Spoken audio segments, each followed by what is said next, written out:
guys, I'm here with the incredible Marcus Miller, who I have been a massive fan of for so long. Obviously, you know who he is, one of the most influential and important bass players to have ever lived. And like, I was researching for this interview over the last couple of days. I've just said earlier, I was just a massive fan of Marcus's before, but when I started digging into like all of the stuff that you've played on is incredible. And just, I wish I could memorize these names, but there's so many. I've got them down here. Like, you've played and recorded and performed with people like Michael Jackson, Beyonce, Herbie Hancock, Miles Davis, Mariah Carey, Eric Clapton, Wayne Shorter, McCoy Tyner, Frank Sinatra, George Benson, Aretha Franklin. Are you kidding me? Elton John, Shaka Khan. And I've just put, it just goes on. And I gave up after a while. I was like, it goes on and on and on because there's so many on the list. And obviously you've worked as a musical director. You've worked as an arranger.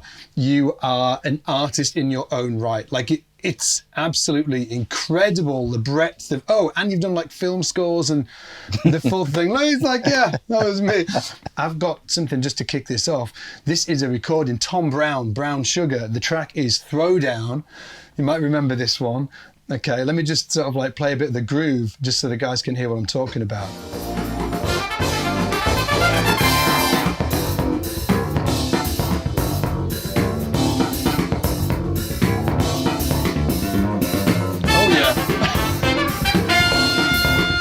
Wait. Go to the trumpet solo. This is my man, Tom Browne. You're right there. Tom Browne.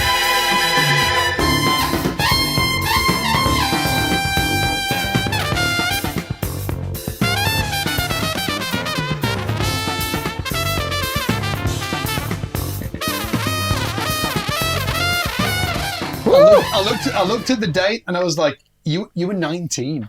Okay. And you still sound like Mark, like you're still. Well, you can hear that there's no, that's a passive bass. Yeah. Well, but what I was going to ask you about is like, was that, like when people think about, you back in the day, it was definitely the jazz bass with the Sadowsky, right, preamp and like all of that. Was that recorded on that, or was that it's the same bass, but no preamp or anything. That's just plugging into the direct box. I got my first Fender in 75, right? Before that, I had a Univox bass. That was my first bass, and it looked like B.B. King's guitar. Is that like one of the, You know what I mean? Like, it looked like a 335. Yeah. So I had that, and I was just happy to have any bass, you know what I mean? Because I begged my mom and dad for one. Got a jazz bass, Sunburst, in 75, probably in 77, early 77. I was loading my car and put the amp in the trunk. I said, there's one more thing. I must be tripping. And I got in the car and drove off and left the bass against the other side of the car. Yeah. And that one disappeared. Mom took me to 48th Street in New York. That's where you got your instruments from. It was just one street, one block where all the music stores were. All the music stores were there, right? And so she got me another one, man. Left that one in the car about 6 months later and got that one stolen in New York City, right? And so I figured, well, that's the end of my bass playing career, And Mom, she didn't tell my dad about the next one. She took me again and got me one. That's 1977. That's the one that I have. I held on to that sucker. So maybe it was actually sort of like, maybe it worked out. I figured it was meant to be, you know what I mean? But that was the bass that I used, man, for everything, Okay, 3 quick things. Firstly, if you think Marcus Miller is an absolute boss, give this video a quick like now. Second thing is, if you want more content like this, if you enjoy this format, please let us know who you would like to see on the channel down in the comments below. And third is, obviously, if you're new to the channel, subscribe right now so you get notified when we release new videos like this. And we have actually created some fantastic free courses for bass players just like you, to help you get your fretboard knowledge together, to help you get your technique together, to help you get your music theory together. And it's much deeper, thorough, more in-depth content than you will find here on YouTube. So make sure that you hit the link in the description down below to grab one of those free courses of your choice, or just go to the URL here on the screen. Now, back to the interview. There was a big difference between LA studio musicians and New York studio musicians. To people who live not in the States, it's just American, but there was a big difference. And the LA musicians, they had cars, they had cartage guys, you know what I mean, who would carry. So, You know, my man Nathan East, when he would go to a session, he had 5 basses. You know, listen to the song, you know, figuring out which one to play. Yeah. But in New York, man, it's the city. You know, you can't drive around the city like when you're going from session to session. So you had to carry your gear on your back. So you would get a bass that was as versatile as you could get. You know what I mean? So we all played Fenders, either precision or jazz bass. Will Lee, Neil Jason, Francisco Centeno, Anthony Jackson. Yeah. These were the New York studio bass players. Yeah. And we all played Fenders, you know, because that was the one that you get enough variety in the sound, and it still sounded classic. You've got the bridge pickup, you've got the front pickup, you've got for the both jazz, combined. Yeah. And then with the precision, it just sounded right. It always sat in the track very well. Yeah. You bring another bass, the engineer goes, that sounds great. Do you have a Fender? You know?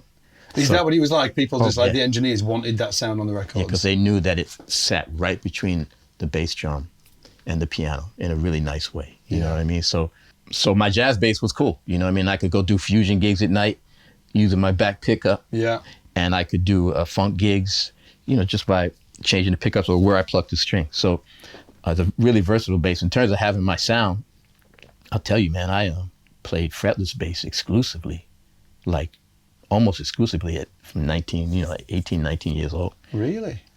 Yeah, I mean, if I had a session where I needed to play a fretted bass, it was no problem. But in terms of the stuff that I was doing, experimenting with and practicing on, it was all fretless. I still play on the frets. Yeah, you know what I mean? Like a fretless guy would do. And, but I'll tell you, you know, I was a real fan of a few bass players. There was, of course, James Jamerson. I didn't know it was James Jamerson at the time because Motown didn't list the names of the musicians, right? So I thought it was this guy, Jermaine Jackson. you know what I mean? Because you know, he was the bass player in the band. Yeah. So I figured that was him on the records. You know, very inspiring because he was only 14. I was 12. You know, something like that. So I was like, oh, I got to get it together because this dude is bad. You know, and I later on realized that was James Jamerson, and everybody played bass like that at the time. Early 70s, it was thick. You know, stacks. It was Motown. You know what I mean? It was just what bass sounded like. And that's what bass had sounded like for 15, 20 years. Yeah, because it's actually quite a young instrument if you think about it, isn't it? Mid-50s. Yeah, exactly. So, but then, you know, we heard Larry Graham.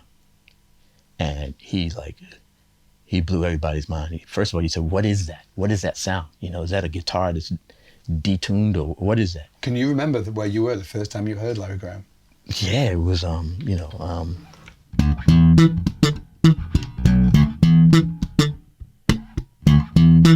Anyway. Yeah. I thought, whoa, what is that? What is that? Yeah. What is that, man? What is that? And we were at a talent show because, you know, that was the thing you did back in New York. I'm from an area called Jamaica, Queens. Yeah. They used to have talent shows and all the young bands would play. You know, you have like 20 minutes. And a bass player in one of the bands was playing a song that went like.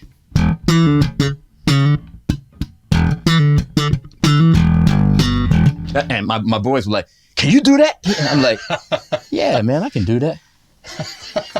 I went home, man. I was like, okay, how does that work? And I didn't leave my room until I could at least get a basic sound. How old were you then? 13, 14, you know. But it was just so, like, especially for a young ear, you know what I mean? It was not subtle. It was like, you know, it was cool. And so we all got into that. And then we heard Stanley, at least I heard Stanley Clarke, right? Who had all these jazz chops, but he still was incorporating this stuff that was now available to a bass guitar. You know what I mean? Yeah. And that blew my mind. And I spent a lot of time playing like him. A lot of time. Like I would learn his solos note for note. And if I'm on a little gig and it's time for a bass solo, I would play that solo. You know? Regardless of the key, you know?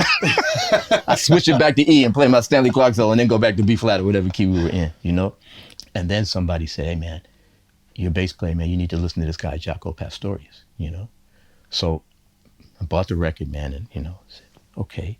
The first song you heard was Donna Lee, right? Which is a bebop tune, but it didn't have any piano. It was just Jaco and a percussionist, Donna Lice, right? So I didn't have any reference. I couldn't hear what key it was in. I said, this dude's just playing any random notes he wants to, right? Then enrolled in the jazz class in high school. And here we are playing Donna Lee. I said, this doesn't sound like anything like what Jaco's playing. What is he doing? Went home, got to the piano and played the chord changes of Donna Lee and heard actually what he was doing against those chord changes. And that was okay, I'm in. I'm 100% in. And I was traveling 2.5 hours to Staten Island from Queens to do bebop gigs. I said I could always learn the solos, but I never knew why they were playing the notes they were playing, right? Yeah. So I was just like, somebody said, you need to learn jazz. These guys come from a jazz background. And then they went funky and they incorporated it to create the fusion that I was loving at the time, man. Something I really wanted to ask you actually is like your career, there's like two paths to it. Like there's other paths like the sort of like film stuff that you've done and obviously the arrange and stuff like that.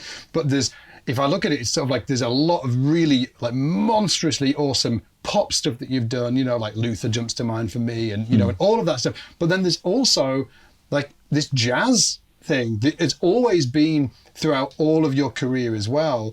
Like obviously you started playing with Miles was it 81 when you were like 20 or 21 years old? We'll talk about that in a minute. And then, even when you look at your band now, like it's heavy jazz players, So for you, when did you start getting into jazz as a kid? I'm in high school and there's two incredible drummers in my class. It was the art school in New York City, the LaGuardia School. And there was Omar Hakim over here, and there was Kenny Washington over here. And these two, not bad. these two were the greatest drummers I've ever heard. Yeah. And if you hear Omar today, that's exactly what he sounded like in high school, really? at least to my ears. Yeah. You know what I mean? I was 13, 14, but he was incredible. Kenny was incredible. Omar was super contemporary. Kenny, he was 14, but he talked like he was 55. He talked like an old jazz guy. You guys ain't swinging. You know what I mean? And so I would hang out with Omar. We got in a band together, but I'd also hang out with Kenny. Yeah. And Kenny said, you need to learn jazz. And I said, why? He said, because all the best musicians play jazz. That's how teenagers talk. You know what I mean?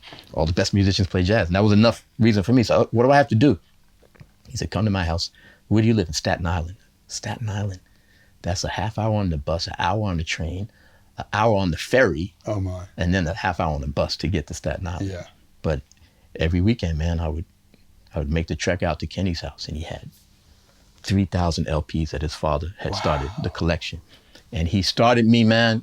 He played Louis Armstrong, and he played me every version of jazz up until what was happening in 1974, Chick Corea and Return to Forever. Took me through the whole path. I would go every weekend. And were you listening? Obviously, you were listening. Were you playing that stuff? Were you trying to learn it? His dad had a jazz workshop, so I was starting to play. You know what I mean? Oh, amazing! And I had to avoid going in the middle of the jazz songs. You know what I mean? But I started really learning the language, man. And I'll tell you, it opened me up.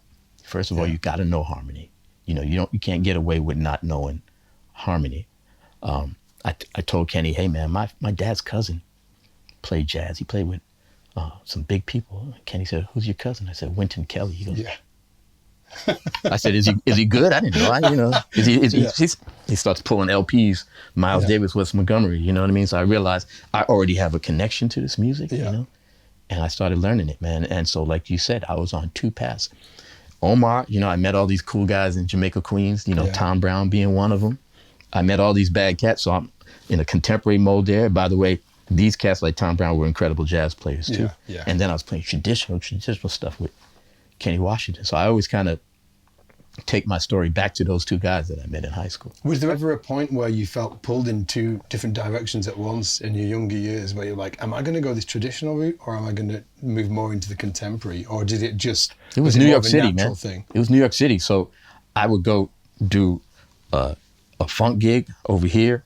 And then the next night I'm playing with a jazz trio, you know what I mean? With a guy who played with Charlie Parker, you know what I mean? And then we do fusion gigs with the Brecker Brothers where we combine all of it, So it was very, and then I was playing in African bands, Latin bands, reggae bands, Caribbean bands, what I mean? It's New York City. So I got a very wide start and nobody ever demanded that you make a choice, If you come from another place, if you come from New Orleans or you come from the Bay Area, you come from Minneapolis, there's one sound, you know what I mean? New York, there was not one sound in New York. It was a mix and So I'm a product of that environment, And it's crazy now because I started playing the bass at 13.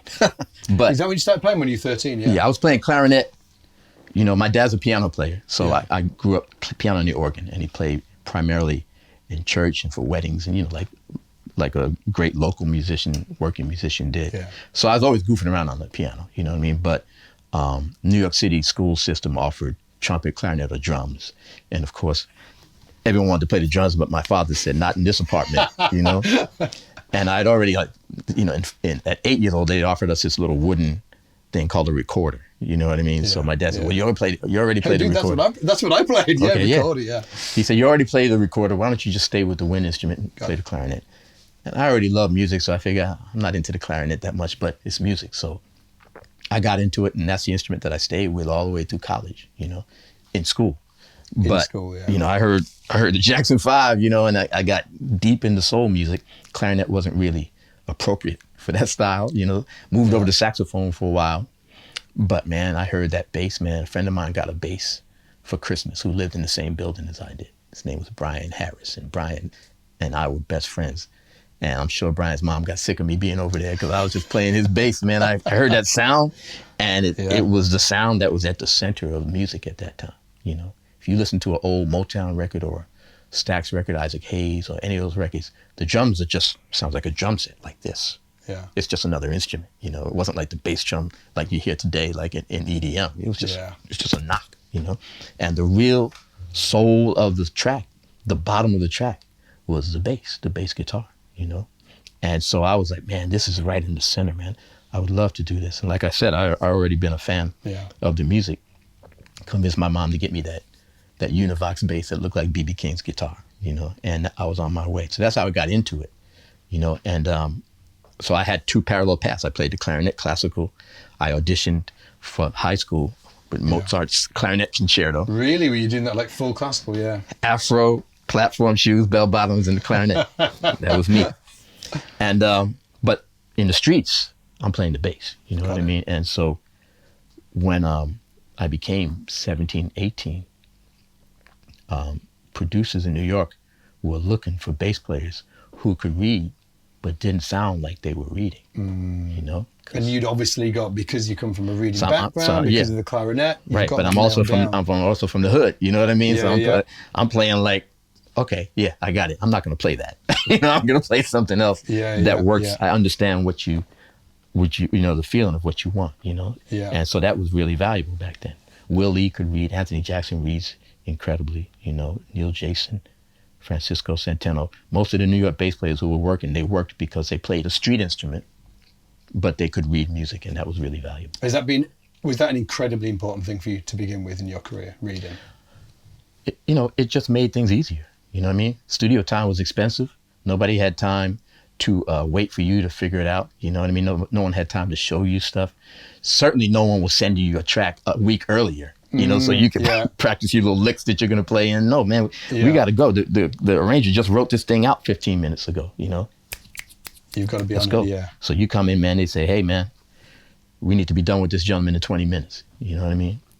We hit it, one more, make a couple of adjustments, do it again. Thank you, gentlemen. And you go to your next one that you have in an hour, you know what I mean? And that became the studio life. I started that around 17, 18 years old, and did it for maybe 20 years, you know.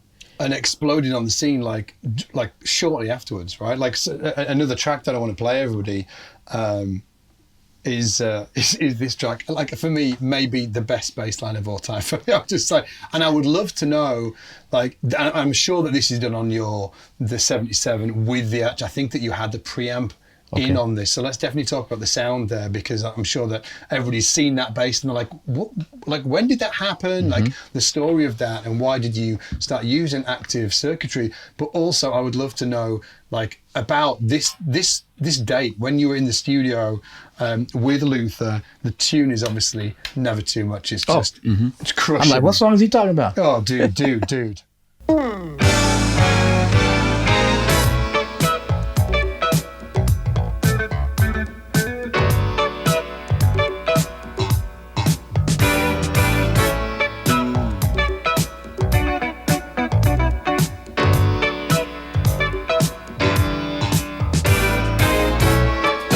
Long intro too, man. Oh yeah, I love the long intros. Exactly.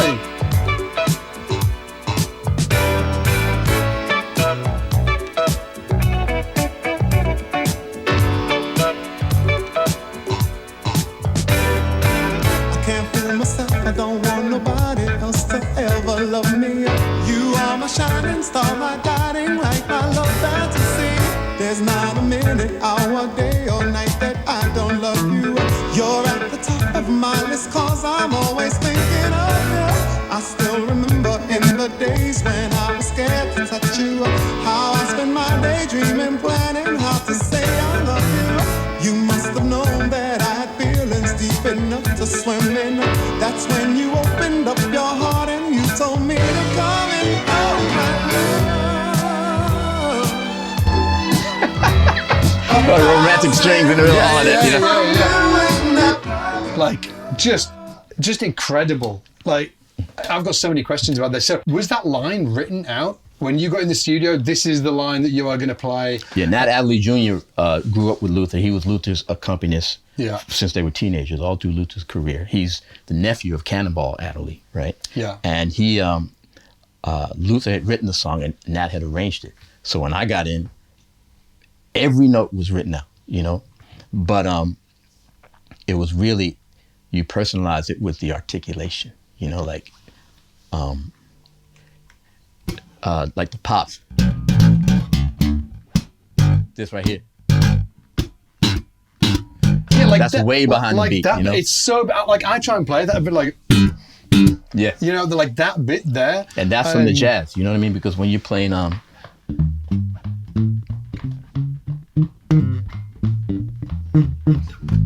it's got that skip to it, yeah.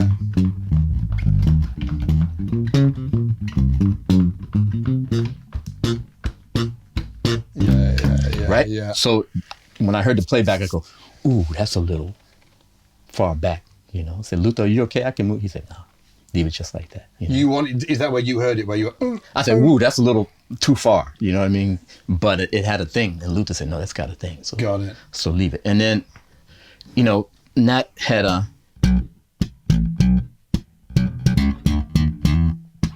I was like, that don't make no sense, you know? Yeah, like it does that. Is it the section? Right, That's the one that you played the first time. That's the main one, but and then the second one is like, that. yeah. So I said, I changed to, I went. That made more sense to me. That made more sense. And I said, yeah, no, man, like that F sharp don't mean nothing, man. Like play it the way it is. I said, okay, because they were very. I don't want to. So you didn't get the F sharp in there? No, man. No. Nah, he said go back to the. So I'm going.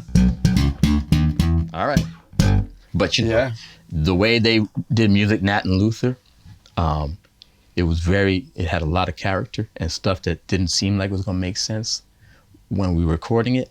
By the time you heard all the strings and everything, and it's just like, mix, and I learned not to question Nat. You know, a lot of people think that I wrote that because Luther and I began to write shortly after that. We wrote a lot of music together, but this was just me coming in and do it with the ass and just trying to put some funk on it. You know what I mean, with attitude. Yeah. Dude, there was a lot of attitude there. And can you tell the story about the? Oh yeah, yeah. You got to tell the story about. Yeah. I don't know, man. You know, when you're 19 years old, you know, you just got energy, you know. So we're supposed to go 3, 4, and so Nat's counting it off 2, 3. I went, and Nat looked at me like, but that made it, you know what I mean? That made the record, and it kind of lets everybody know what's getting ready to happen too. Oh, dude, you know? it's absolutely killing. Thank you from all of the bass players, you know, in all of the world that have listened to that and just thought, holy crap, this is maybe the best thing I've ever heard in my life. You know, Luther and I, you know, I was like his little brother. You know, we started in a Roberta Flack's band. Roberta Flack at the time had the #1 song in the entire world called First Time Ever I Saw Your Face. And we would travel with her. He sang background. I played the bass with Roberta. And we were on the road all the time, you know what I mean? He was making me listen to singers, which I didn't really ever pay attention to. I was a musician, you know. But he made me listen to Dionne Warwick, Aretha Franklin, Donny Hathaway.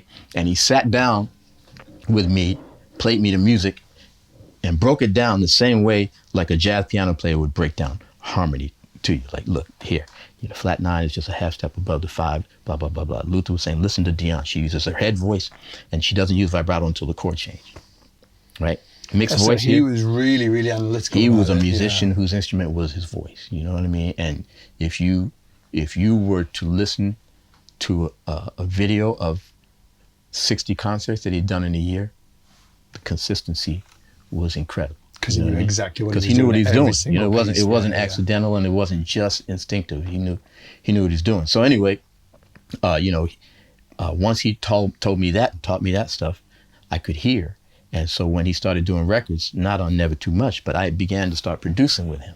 And I could sit at the control room while he's at the mic, and I could say, you might want to try that again, because I know you're not going to like, I know what you're going for. You know, I could be like his mirror on the other side of the glass. You were working with it like that closely. That I was using the lessons he taught me, you know what I mean, to help him get what he needed faster. Wow, that's amazing. And on that album, it was the 77 jazz bass, But it's still passive. Still passive at this time? It was that Ampeg B15, you know. That was an Ampeg B15 passive bass. When did the so, okay, I've got another one for you. By the way, this is great fun. I love this. Just playing tracks and the guy's right there. How freaking cool is this? Okay. Okay, next up. Here we go. You'll know this one. We don't want to give it away.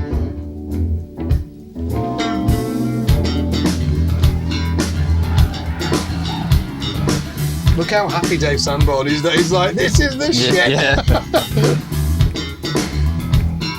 So that is the bass, isn't it? Yeah. Yes.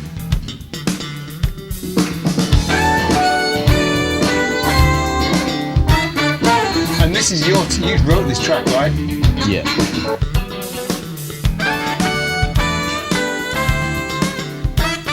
It was supposed to be the first song on my album that I was intending to make, you know. It's just such an incredible bass line. And there's this weird thing. So there's two things I want to talk about specifically about this track. I'd love to know the story about, you know, going to Roger Sadowsky and what he did with your instrument. But also there's that little, what's that? It's like, I can't play this, so it's like, how do you that? That's it. Yeah. How are you doing? Are you using your index and middle? Because I was watching this last week, I was like, I'm going to get this down, and it seemed different when you phrased it. Oh yeah.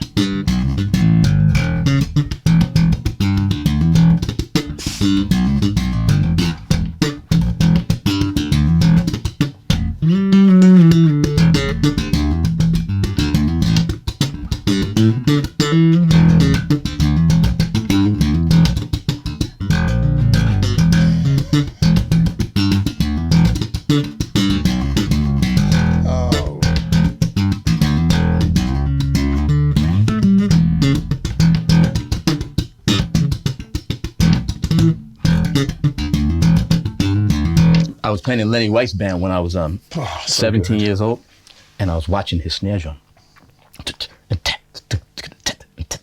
You know, the stuff that you do in between the backbeats? Yeah. You know, little double things. And I said, man, I could do that. You know what I mean? And so it was just trying to...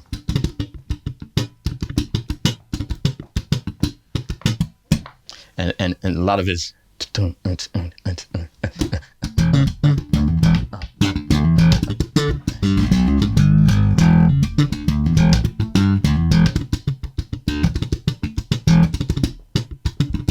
And a lot of people thought it was triplets, so they're going... Yeah, it's actually, that's you're just not going... funky. It's all thumb and index, right? Can't do that, Dan. Help me out, Dan. Yeah, Dan. yeah. I'm going... That's like... Yeah. So this... Yeah, and then I just started seeing guys using two fingers and stuff. I said, oh, that's nice too. You know what I mean? So that's the one thing about the whole new age with the videos, that everybody can see exactly how you do it. Yeah. So what happens is that, you know, like 20, 30 years ago, people were coming up with some incredible things, thinking that they were doing what I did because they couldn't see it. They just listened to it and using their ears, you know what I mean? And they come up with some other stuff. And then I said, ooh, never thought about that, you know, and it's just evolving, you know what I mean? Yeah. Now people just see what it is. Okay, I got it. You know. Yeah, it's a lot quicker now, isn't it? And with that bass, like, when did you go to Roger Sadowsky and say, hey, you know, like with the circuit? And were other people doing it? Was it a thing that was going down in New York at the time? Well, Roger was started off as a bass tech. You know what I mean? You take him to do your frets. You know what I mean? And just set your bass up. And I got introduced to him by a guitar player named Craig Snyder. He said, you know, use my guy, Roger Sadowsky. So I was taking my bass to Roger regularly. You know, at one point he put mandolin frets in my bass instead of jumbo frets. Yeah. I don't remember if it made the bass sound any different, but it sounded cool as hell. The idea of it sounded cool, right? Yeah. And one day Roger said, hey man, I'm putting preamps in some of the guys' basses because in New York, everything's going so fast. Usually you didn't even use an amp in New York. You just plugged so you're just going direct? We didn't have time for the bass player to have an amp. Guitar players had an amp, you know, on these sessions, but the bass player, you just plugged in. So you really didn't have a lot of control over your sound. You couldn't really shape it. So he's saying, look. So the engineer was kind of like. Yeah, you're at the mercy of the engineer. So Roger's, I'm putting these preamps in the bass. You know, maybe I should put one in yours. I was like, you know, I'm 20 years old. Yeah, put it in. Let's see what it does, you know? And he said, you know what I've set it at, Marcus? I've set it at, you know, full volume on both pickups, and I have this here and I have that there. I said, okay, 20 years old. Never touch those settings ever again. We just like, these are the settings. This is the settings, you know, because I wasn't really that tuned into the options on the bass. You know, I knew any sound I wanted, I just moved my hands around. You know what I mean? I just like played I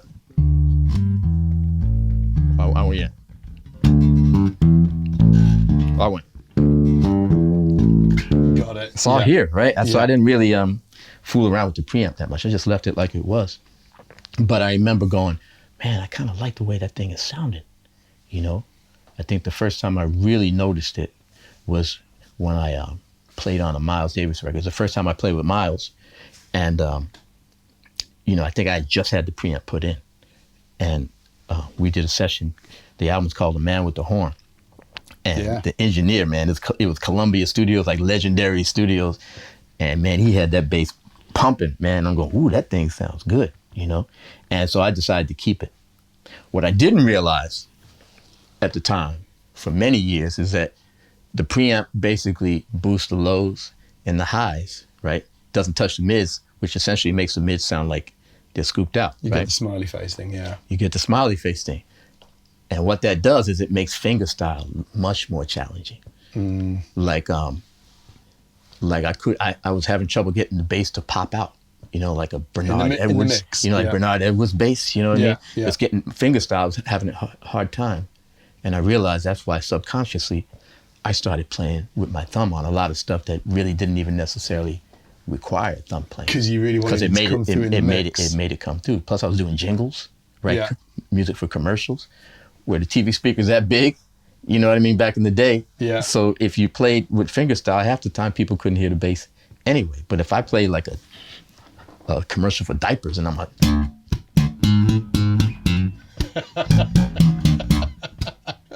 ooh, Johnny just fell. and it worked. It was like clear, and so I found myself falling into this thing. You know, I still played fingerstyle a lot, but when I needed the bass to kind of be prominent, I ended up defaulting to that. And I developed a lot of subtlety. You know, it wasn't like, it was like, you know, like a,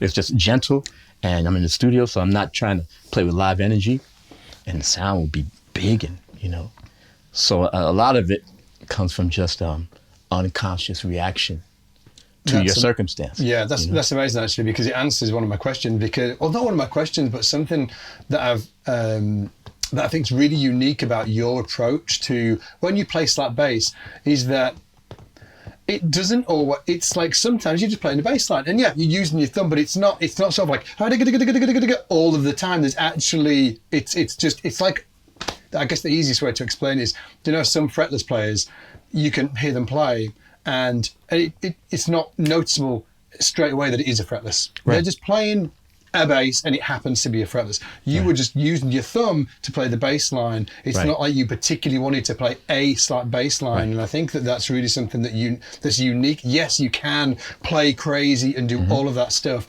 but also you just played really fantastic bass lines and happened to use your thumb for it. Yeah, and it was in the 80s, right? When I first started with this, and it was, every instrument was bright. It was a DX7, the Yamaha DX7, and it was drum machines that were really like had a harshness to them, gated reverbs on everything. Yeah. So, man, you're in there like... You just lost. And so, man, like I was doing dance records, and they were using synth bass, big, fat synth bass, and then the producer would go, Marcus, I just need you to double the bass line. Okay, I'll be back, And I'm like...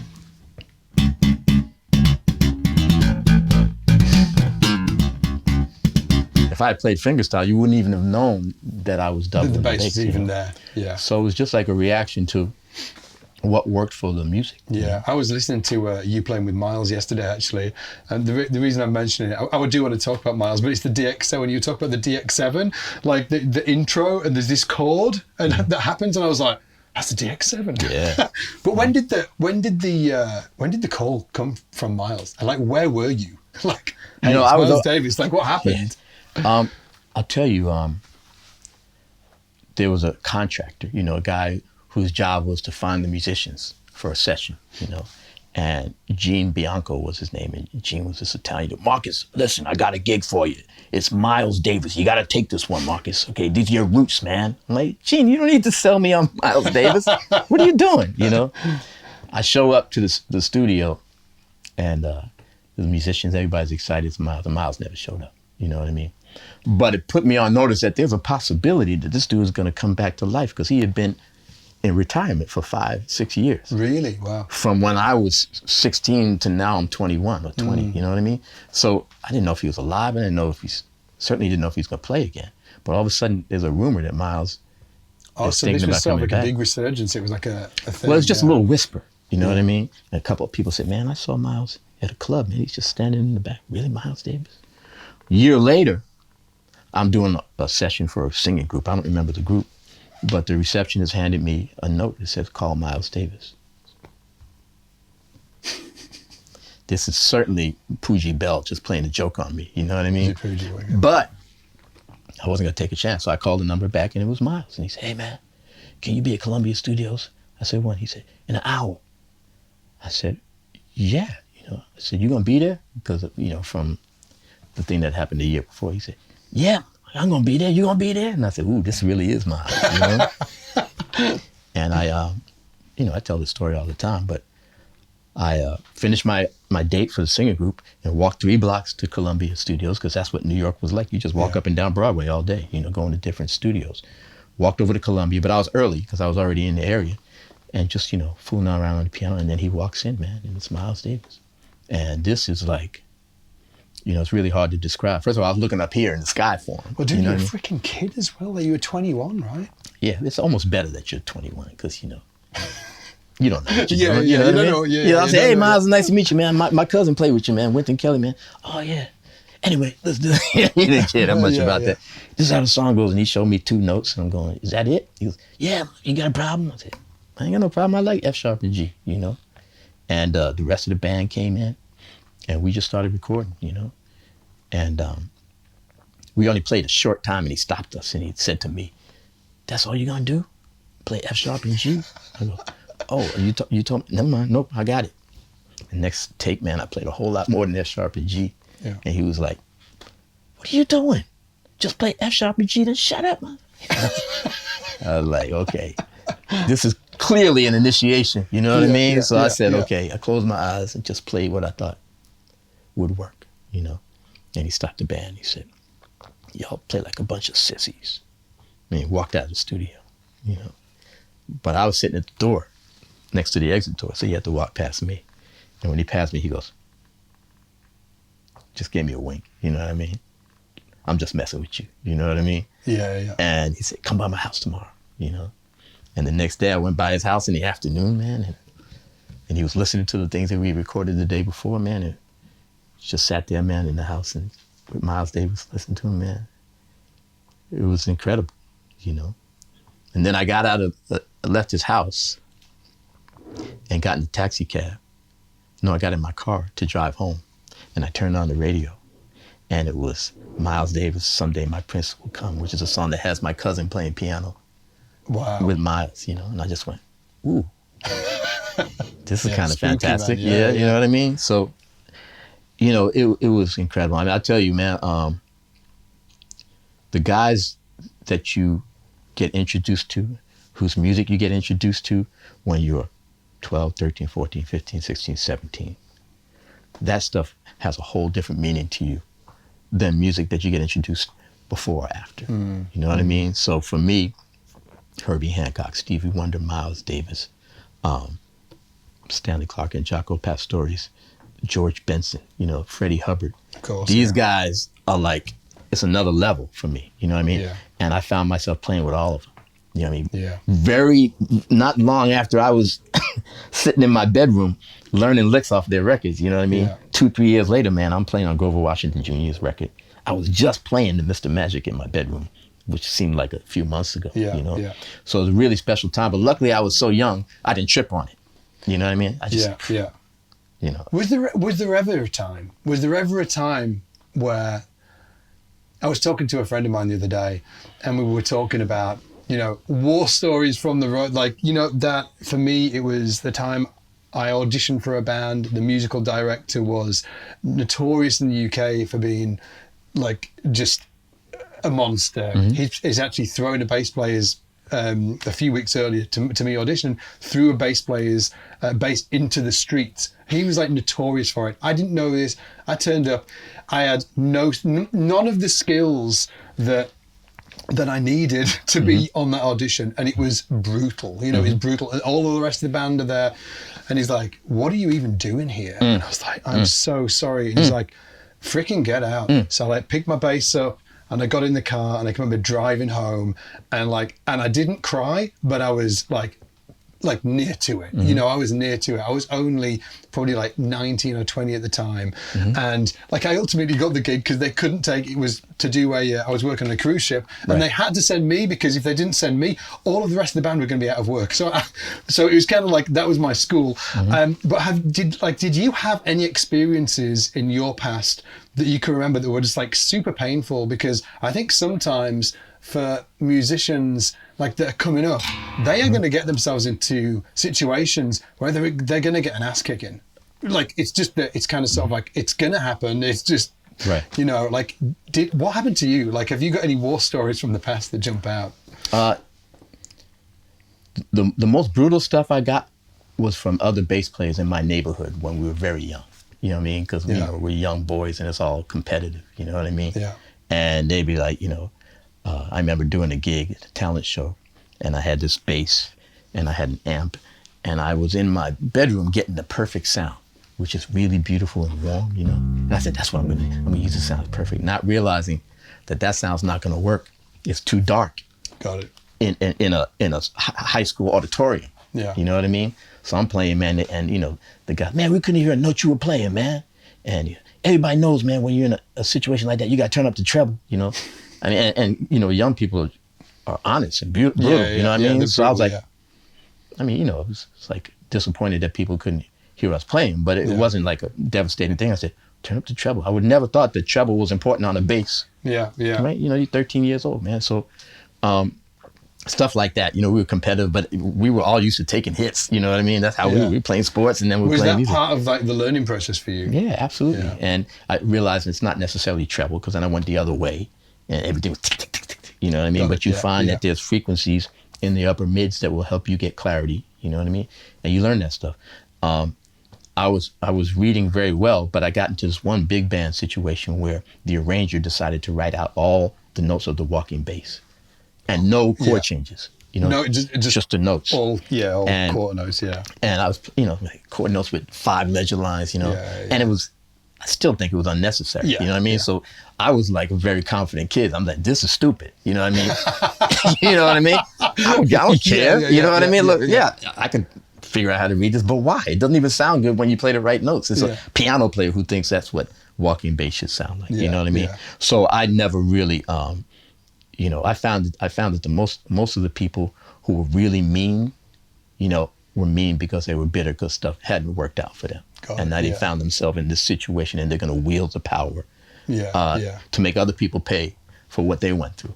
You know what I mean? No, like that Miles makes went through a sense. lot of stuff with Charlie Parker.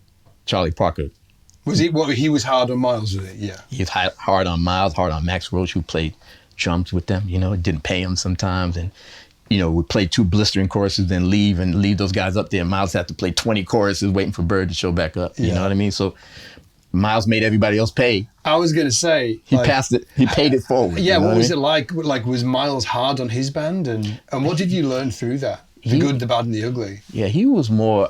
He wasn't hard on the band. He was just giving minimal direction. You know. Right. So if you walked in there going, Miles is going to tell me what to do, and I can't wait. You know, you were going to be in trouble, because he would just go.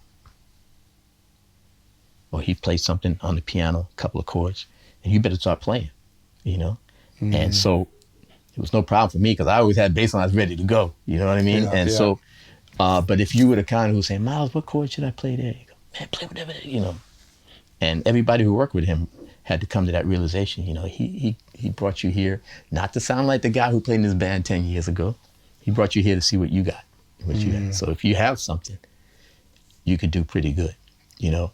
But then in my neighborhood, before I played with Miles, there were all these wannabe Mileses, all these guys who were trying to be like an enigma and trying to give you directions that contradict each other. You know what I mean? Oh, got it. So they were kind of like trying to take on play. that. I want the bass drum in front of the beat and the snare drum behind the beat. You know, shut up, man. I'm 13, but I already know music. You know, my dad was a musician. I'm keyed in. So Yeah. Or did you ever have a garage band, like a neighborhood band? Yeah. And you're dragging. No, you're Russian. And I'm the youngest guy in the band. I'm like, you're both right. Okay, you are dragging and you are Russian. Okay, let's get this together, guys. You know what I mean? And I quickly became like the guy that they'd say, okay, ask Marcus, you know, the little kid over there. You know, he's not gonna say anything, but if you ask him, he'll straighten this all out. You know?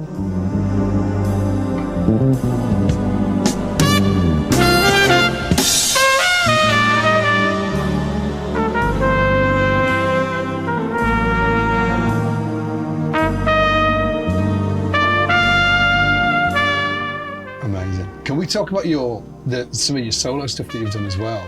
Because I think that's obviously an incredible part of your career.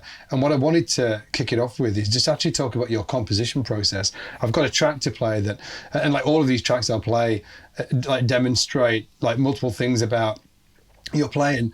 But the one, I guess sort of like what I wanted to, it's a memory I wanted to call upon, that I was actually at Manchester Bass Day when you played at Manchester Bass Day.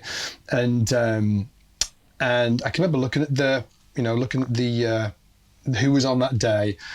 And you're one, I'm like, whoa, Marcus Miller. I'm like, oh, I wonder what he's going to do. I wonder who he's going to play with. And I asked somebody and they were like, oh, he's playing with a drummer. I was like, huh, I wonder what he's going to do for like an hour, just the drummer. So I was there, you know, and you guys came on stage and you played all of your tracks and you played all of the melodies, and it blew my mind. I was like, holy shit. I was like, he can play all of the bass lines and he can play all of the melodies, and you were doing it at the same time. And it always, at that point, I was like, I wonder if he composes like that and then breaks things out into different sections. So I wanted to ask you about your composition process, but just to sort of like give us a little bit of inspiration, I wanted to play Scoop because I think it's just such a great track. Let's just listen to a few seconds of this, or maybe more than a few seconds.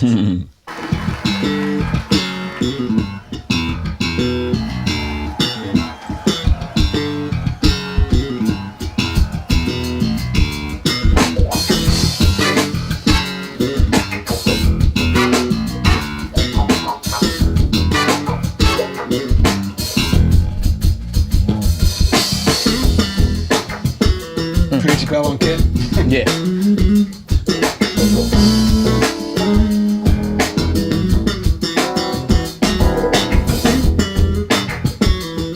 That sounds like a Jackson 5 song. Come on, pretty baby.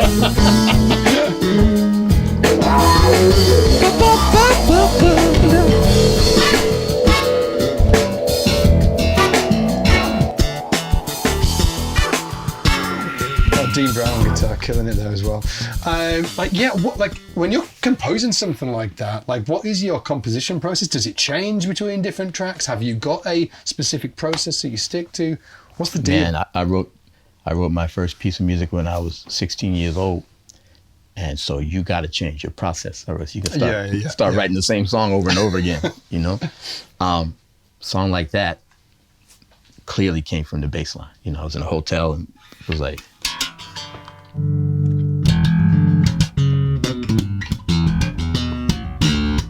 I got to remember that, you know? And then just developed it. But that's for like bass songs, you know what I mean? Yeah. When I'm writing a song like for an R&B thing or a jazz thing or something that's not centered around the bass, I usually start from the piano.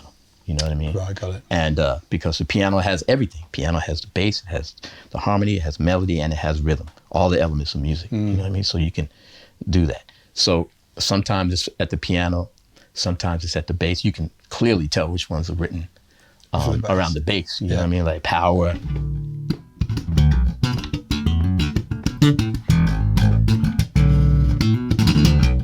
Of course, yeah. That didn't come from the piano. What the? This thing here, this has been haunting me for like this. Yeah. Don't play it perfect. Don't do that. How do you? Well, you do this. I'm gonna 5-3. I was trying to do that yesterday. Oh, that's right. It's a 5-3. Yeah, that's why. yeah. That's right. You have to do that. Yeah, like when did you start using the double thumb thing? Because it's not something, when I listened to your earlier stuff, it wasn't there, and then suddenly I've been doing it for fun.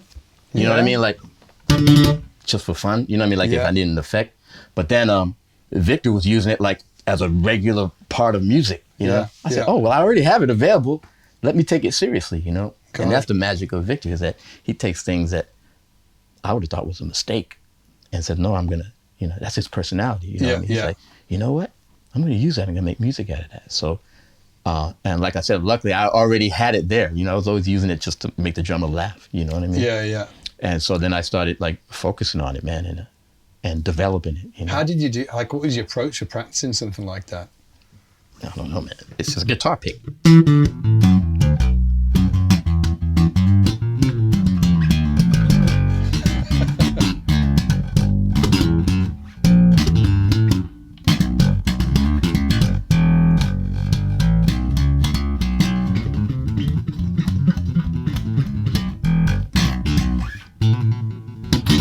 Right? Yeah. It's just so like literally just like playing lines with it. Yeah, and you got to get your slurring together. You know what I mean? You have to go.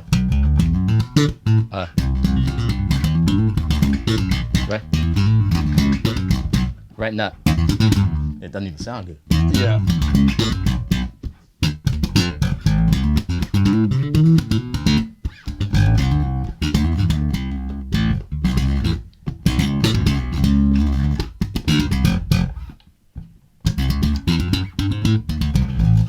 Right, so when to slur, like guitarists, like Wes Montgomery only played with his thumb. So he's always going. Yeah. You know, you have to figure out when to articulate and when to not. Yeah, you played Teen Town though. I'm just gonna call it out because the first time I heard that, it freaking knocked me on my back. Because at the time, I was like, maybe 19. I picked up the bass really late. I picked it when I was 18, and I'm like at home, going, trying to get that all down and stuff like that. And then this dude came into work and he was like, oh, I've checked out this. And he put on that record. I was like, damn you, Marcus. I was like, I'm just trying to play it fingerstyle and now you're slapping it. You ruined my day. Well, oh man, it was so hard to do with slap, right? How long did it take? Like, what was your, No, I learned it fingerstyle like everybody. Yeah. But at that point, man, I had been playing like this in so many different situations that it was actually more natural. And plus it was on a David Sanborn TV show. We had a show called Night Music. That was a music music variety show. And our guest was Eddie Palmieri. And we figured, what are we going to do as an encore, like as the credits roll?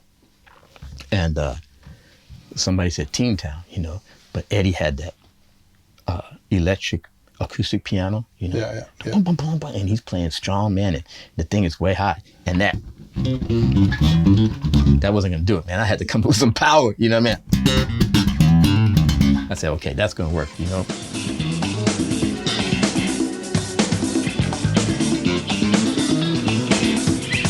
But I knew Teen Town very well, you know, so it was just about, you know, figuring out how to get it to work, you know, and maybe I had played it fooling around when I was practicing, you know. Yeah. I don't remember doing that, but I probably did.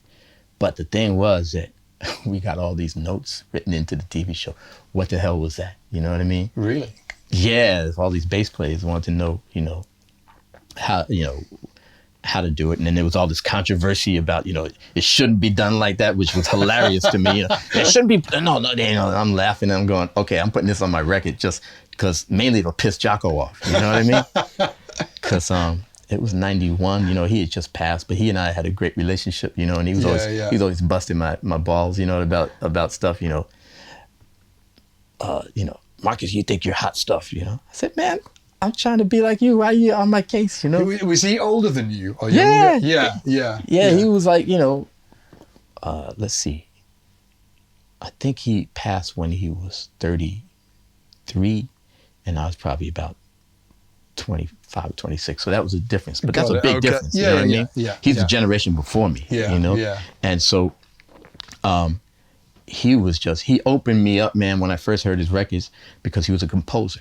And I don't think most bass players realize the reason they fail as artists is because if you're not writing, if you don't know how to write for your instrument, if you just make a song and then you figure you're gonna put your bass on top of the song, like playing the melody like you're a singer or a sax player, it's not gonna work, you know?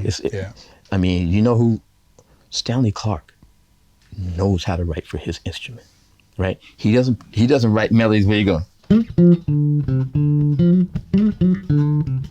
No, he goes.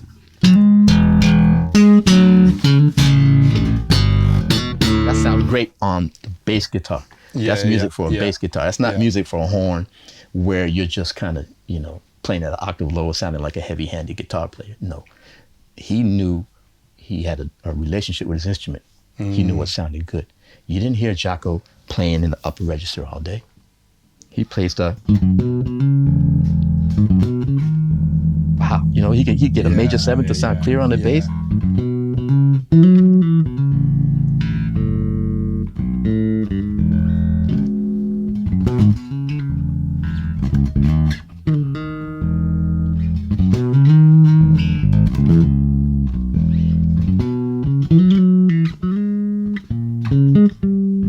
Right? That's composition. Right? Yeah. That's somebody who knows their instrument and knows what sounds beautiful and meaningful and unique on their instrument. You know, a lot of bass players now, they're playing, but they're playing basically, they're not celebrating what's unique about the bass guitar. Yeah, that's really interesting actually, yeah. And so you're at a disadvantage because you're doing stuff that a guitar player can do falling out of bed. You're working hard to do this thing. And some people are doing a really good job at it, but there's nothing like the revolution that happened when Stanley Clarke came out with that, or School Days. That was you know what I mean? wasn't it? Yeah. Or when Jaco came out, because it's stuff that people heard before. It's just on a different instrument. You know? Yeah. What was your relationship with Jaco like? Because you're obviously like both living in and around New York and stuff, working. Like I'm assuming like you were obviously doing more sessions. Was Jaco really involved in that scene or not? Jaco was in Weather Report. He and Joe Zawinul had a love-hate relationship. Yeah. As you can imagine, because Joe's very strong personality, so is Jaco. Apparently, they had a blow-up, and Jaco quit the band. Michael Urbaniak, who's a Polish violinist, a fusion guy, who had a good relationship with Joe Zawinul, he said, Jaco's not in the band, call this kid Marcus. You know, like I'm 17, 18 years old. And so Michael calls me, stay by your phone. Zawinul's gonna call you to play in Weather Report. I'm like, you must be out of your mind. I'm not replacing Jaco in Weather Report. That's a beat down getting ready to happen. You know what I mean? Well, I'm gonna come in there and play like, right?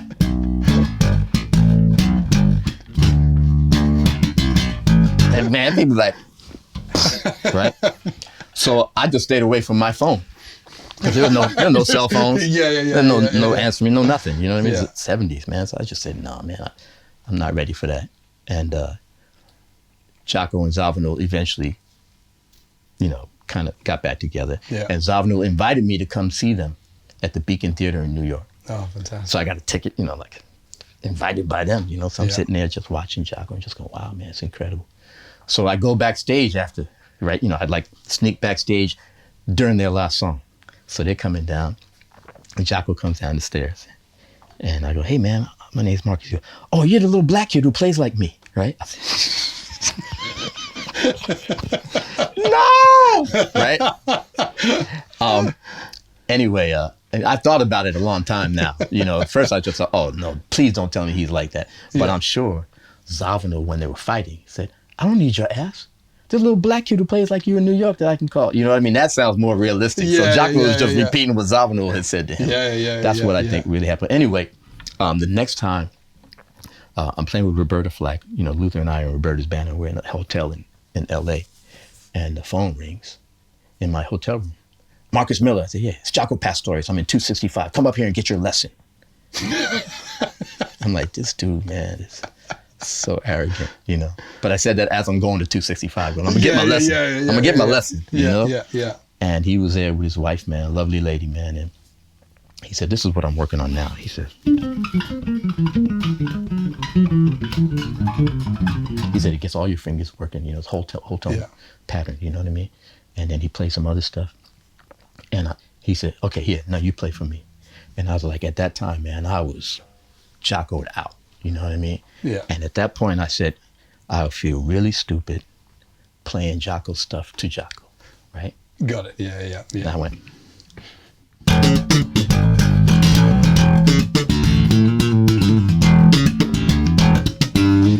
and his wife was like,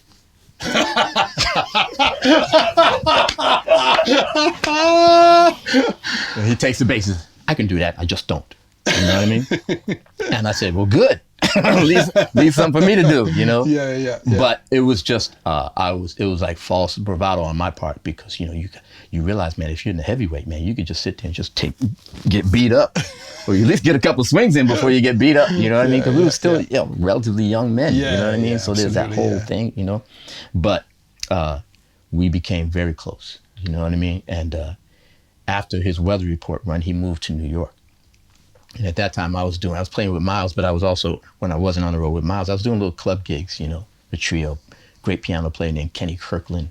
And Lenny White. And we just played, it's an out of the way place called the 55 Grand. It was on Grand Street, and that was the address of it. Yeah. Anyway, I'd be doing my little gigs, and Jaco would just show up, wouldn't ask, just jump on the stage, plug in my amp, turn all the knobs up to 10, and do what he wanted. And I was like, come on, let's go. So we played Continuum together. Yeah. And on the Jaco recording of Continuum, he double tracked it. That's why it sounds the way it does. If you listen to Jaco Pastorius' Continuum, he played it once on the fretless, played it again on the fretless, and that's why you get that beautiful chorusing. It's just natural chorusing, you know what I mean? So we played it together, and it sounded just like that, man. And I went home on a cloud, But he would give me little digs, Marcus, you think you're good because you can improvise. I said, man, I'm just trying to be like you, man. Why you? Yeah. But it's an honor, man, when a guy feels like he has to put you down a little bit. I was like, yeah, man, Jaco just insulted me.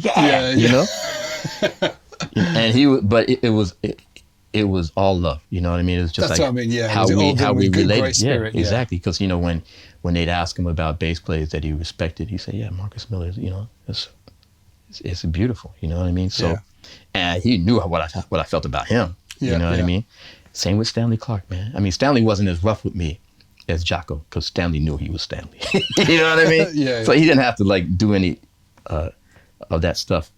But the first time that I played with Lenny White, we were on the same bill with Stanley Clark.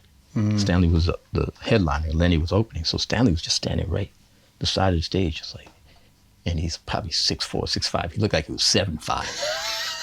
Over there, you know what I mean? Yeah, slightly intimidating, right? Slightly, yeah. But man, it was cool, man, because, I don't think I played very well that night, but then it felt like, stupid, why am I nervous about playing? You know what I mean? Yeah. I got over that real quick. You know what I mean? Like, no, man, I'm just going to do what I do and let the chips fall, you know? And these are the kind of lessons you have to do, man. So if I'm at a gig and there's a band playing before us, I purposely stand on the side of the stage. You know what I mean? Maybe get a carton so I can look as tall as Stanley. Yeah. Just, you know, and you know, sometimes I gotta go, man, I was so nervous. I said, good. You know what I mean? Get over that. You know what I mean? Get over that, man. You got work to do. You know what I mean? And what I think about you is not that important, you know? Do your thing. Fantastic. I cannot let you go without two things. First of all, I want you to talk about the Sires and like what it's been like, the experience of, you know, developing these instruments that you're playing now, which we were talking earlier, and I said, is that really when they came out, it was the first like sort of like professional level instrument that wasn't crazy expensive. And then I'll save my last question to after that. But yeah, tell us about the Sires. Well, a friend of mine, Andre Berry, who's a great bass player who lives in LA, said, you know, these Korean guys want to talk to you, you know. And I said, man, just tell them I've been with Fender, you know, because Fender was making a Marcus Miller model. Yeah. Maybe for like 18 years at that point, you know. He said, well, you know, they're really wanting to meet you anyway. They know that you're with Fender. I said, well, look, I'll be in Japan in 3 months. And they're in Seoul, Korea. It's not such a long flight. So if they really want to meet, let's do that. And we met, and they told me, you know, that they've been working. They're really well known as guitar makers in Korea. Yeah. And they're making this bass that's, he said, it's at least that's as good quality as the Fender one that you have out now. Yeah. But we're going to sell it for $350. Now, this time, you know, bass is going for $1,200, you know, I mean, quality basses. And I said, okay, well, what's the catch? You know, and they said, well, we own our own factory, so there's no middleman and et cetera. They had a bunch of reasons why they could do it for this price. The main reason probably was to capture market share. You know what I mean? Just like when Lexus came out, you know, 30 years ago, they sold their Lexuses for way less than a Mercedes or a BMW just to get people to come over, check it out. Eventually the prices started going up, you know? But I said, wow, well, this, you know, let me see the bass. And they showed me the bass, and I said, man, this is kind of nice. I'm looking for the problem, you know, check the tuning. You know, I'm sure the tuning is messed up, you know, but no, it was pretty consistent. This stuff wasn't so expensive. You know, like the hardware, you know, they didn't spend a lot of money on that. But in terms of the bass, and I called my man Harold, who we worked together on stuff like this, and said, man, I'm going to send you this bass. Tell me what you think. He said, man, this thing is sweet, you know. I took it in the studio and recorded it, because for me, that's when it all comes out. You know what I mean? Because otherwise, you're hearing your amp do a lot of the work, or, you know, you're hearing the ambience of a music store, you know what I mean? But I know what a bass is supposed to sound like on a recording, so I took it and recorded it. And that, it was clear. It was the action, the fret buzz and all that stuff. And we said, you know what, this might be something, you know? Yeah.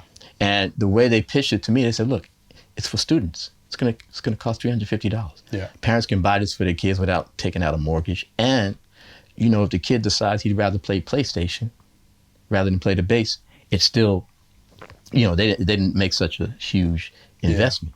And, you know, look, there are other basses that cost less, but this is not a bass that if your kid is serious, he's going to have to buy another one in a year or two. You know, you can stay with this. Yeah. So it sounded interesting. So went to Fender and said, hey, man, you know, I'm thinking about doing the student model. And, you know, I had mentioned it to Fender a few times. But, you know, Fender has so much going on. You know what I mean? They love the idea, but we never quite got around to it. Yeah. So I said, well, I'm thinking about doing this. They said, yeah, man, you know, it's just a student model. Go on, do it. We won't even change your contract, you know what I mean? Because it's just going to be under the radar. They called me a few months later and said, man, you have no idea how big this thing is going to be. Yeah. And you're going to have to decide whether to stay with Fender or go with these new guys.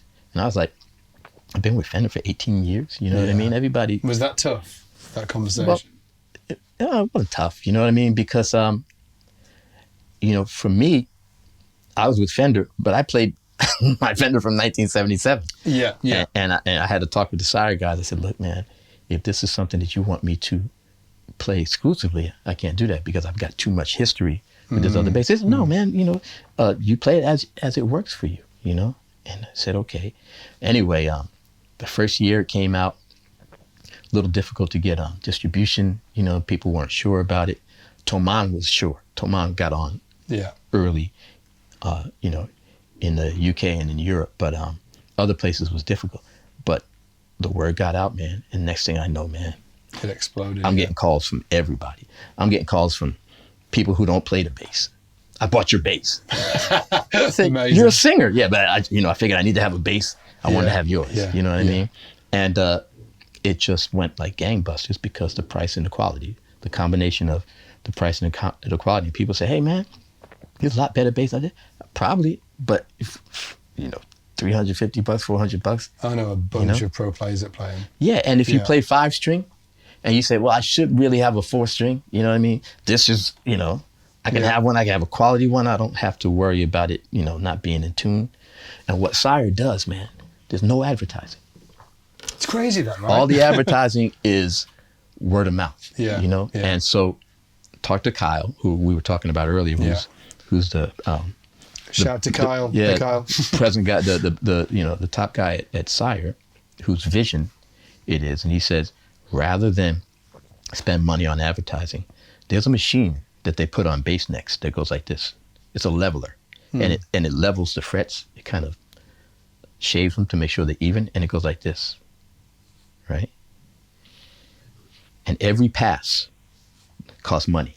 You know what I mean? Yeah. It's a certain amount of money to do a pass. So if you do 2 passes, it's a certain amount of money, right? If you do 3, certain amount of money. But the more passes you do, the more you can be sure that it's going to come out of the box in good shape. Playing right, yeah. This is what Kyle does.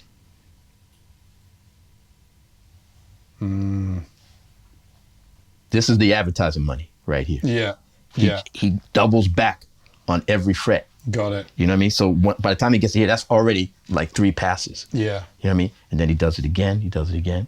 So what I'm saying is that he figured my best advertisement is guys saying, man, I picked this thing up and it played right out of the box. Great, yeah. Now, of course, that doesn't mean that every bass is going to be perfect. You know, I'm sure there's people, man, my bass was, but man, for the majority of the players. Yeah, the consistency. I just got a call from a dude, man, I pulled that sucker out the case and did a gig that night. You know what I mean? Yeah, it's very cool. And they started coming out with all these different models. You know, there's an M series, which is a little smaller and, you know, might be more appropriate for different styles of music. Yeah. And there's a P bass one, and, you know, they're going kind of nuts now. Yeah, you know what I mean? yeah. But it's all the same mentality. So it's been a really cool experience. Amazing. And the last question I wanted to ask you is, where can people find you? If they want to come and harass you online, where are they going to find you? Oh, yeah, just Instagram, The Real Marcus Miller. Still on Facebook. I think it's called Marcus Miller Band. Yeah. And I think those are the 2 main ones. Those are 2 main ones. I got to keep my email box clear. So. Yeah, we do not want to put your email on this video, trust me. Trust me. Anyway, Marcus, it's been an absolute honor of mine to meet you, honestly. All right, huge thanks, fan. All right. Thanks everybody for watching.